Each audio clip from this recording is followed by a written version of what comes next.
Primero, hablemos del comportamiento de las partículas, lo cual es importante, ya que en la física clásica se creía que los electrones, por ejemplo, se comportaban como partículas, pero en la cuántica se creía que la materia se comportaba como onda.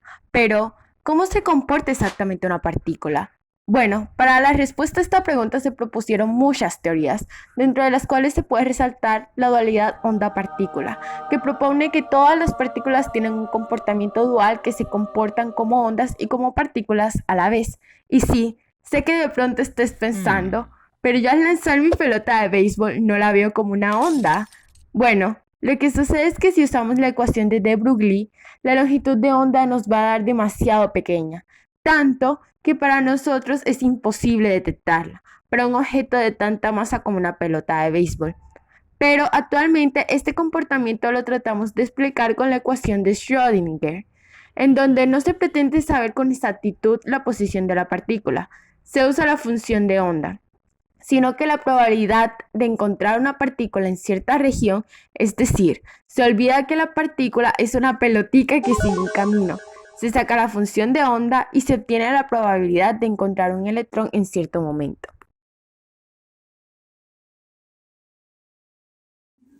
El principio de Aufbau permite predecir los niveles de energía y orbitales atómicos que un electrón ocupará. Claro, teóricamente hablando. Dentro de este principio establecemos 7 niveles de energía. Si te das cuenta, son los mismos que el número de periodos de la tabla periódica. Además, establece 4 orbitales atómicos que corresponden a un nivel de energía. Estos son los S, los P, los D y los F, los cuales aparecen desde el menos energético hasta el que más energía y electrones puede acumular. Sin embargo, llenar los orbitales de electrones no es tan sencillo como simplemente establecer teóricamente dónde se ubicarán. Por eso existe, entre otras, la regla de la máxima multiplicidad o ley de Hund, establecida por Friedrich Hund, la cual propone que en un mismo nivel de energía, los orbitales que allí se encuentren serán ocupados por electrones con spins desapareados, y de forma subsecuente añadir la máxima cantidad de electrones con un spin opuesto.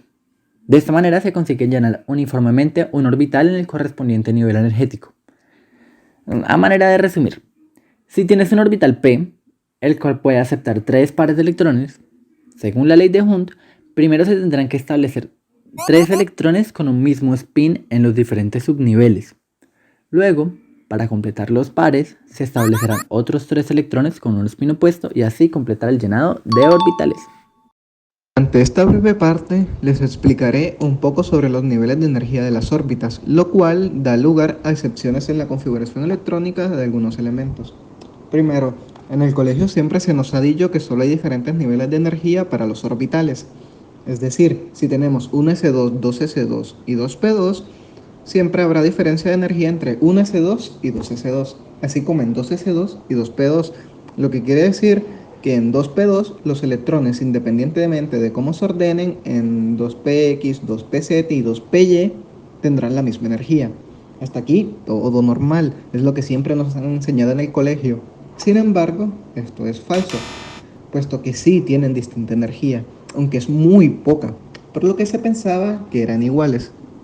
La estructura fina describe la separación de las líneas espectrales y se le llama así puesto que es una franja muy pequeña entre niveles de energía. La estructura fina surge de que los electrones tienen momento angular propio, es decir, tienen spin, por lo que actúan como imanes. ¿Qué es el estado singlete? Bueno, para poder contestar esta pregunta, primero tenemos que introducir a cómo funciona un imán. Los imanes convencionales están hechos de diminutas partículas cuyas propiedades magnéticas se alinean entre sí en una dirección particular y así generan un fuerte campo magnético. La dirección magnética de cada una de estas partículas se le denomina como momento magnético.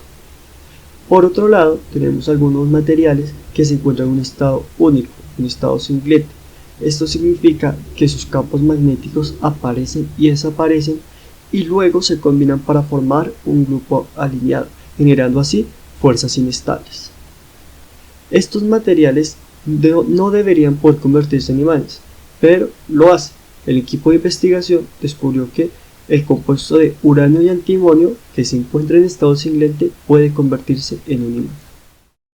El paramagnetismo en sí hace referencia al fenómeno ocurrido cuando ciertos materiales son atraídos por un campo magnético. Este fenómeno es similar al que ocurre con el ferromagnetismo, sin embargo, el paramagnetismo es temporal y más débil. Por otro lado, el diamagnetismo es el fenómeno opuesto al paramagnetismo y ocurre cuando algún material repele el campo magnético. Según el principio de exclusión de Pauli y el principio de multiplicidad de Hund, si un átomo cuenta con un spin total diferente de cero, se tiene una sustancia paramagnética. Pero si por el contrario el átomo cuenta con un spin total igual a cero, se tiene una sustancia diamagnética.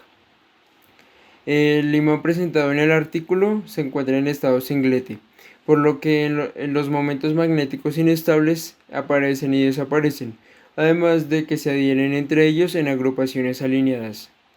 Siendo así, el paramagnetismo y diamagnetismo se presentan en el imán debido a que el singlete tiene potencial de pasar instantáneamente de estados magnéticos a no magnéticos, resultando en un beneficio para el almacenamiento de información. El antimonio de uranio tiene características particulares a bajas temperaturas, pues en conjunto de las excepciones de configuración electrónica del uranio, su gran número de protones y electrones y la incertidumbre de su posición, genera que uno o más electrones asciendan a otro orbital, pues como ya vimos, la estructura fina y el aparente apantallamiento magnético entre electrones influyen en la diferencia de energía necesaria para que un electrón se desplace entre orbitales. De ahí que el electrón, al ascender a otro orbital, deje un electrón desapareado y un vacío de orbital, el cual actúa como un positrón, a pesar de no tener masa, pero sí spin un medio, que a su vez es capaz de seguir interactuando con el electrón que ascendió a otra órbita. De esta interacción aparece la llamada cuasipartícula excitón, con spin entero 0, es decir, un bosón. De hecho, al aparecer un excitón en el compuesto, este sigue actuando en modo singlete aparentemente, aunque es capaz de tener un campo magnético.